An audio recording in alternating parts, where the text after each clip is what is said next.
বারাণসী, যাকে ভারতের পুরনো নগর মনে করা হয়। এখানেই আছে দ্বাদশ জ্যোতির্লিঙ্গের অন্যতম জ্যোতির্লিঙ্গ কাশী বিশ্বনাথ।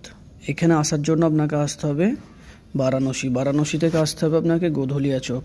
কিন্তু এই 4 চক তো অনেক জায়গায় আছে, কিন্তু এখানে একদম আলাদা। এই 4টি চককে 4টি কর্মের প্রতীক মনে করা হয়। এই চক থেকে একটি রাস্তা যাচ্ছে মন্দিরের দিকে, অর্থাৎ ধর্মের দিকে।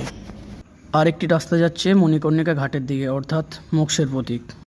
আর যে রাস্তাটি বাজারের দিকে যাচ্ছে সেটি হলো অর্থের প্রতীক। আর যে রাস্তাটি বাকি থাকলো এটা হলো আমাদের কাম, অর্থাৎ 4টি রাস্তা 4টি কর্মের প্রতীক।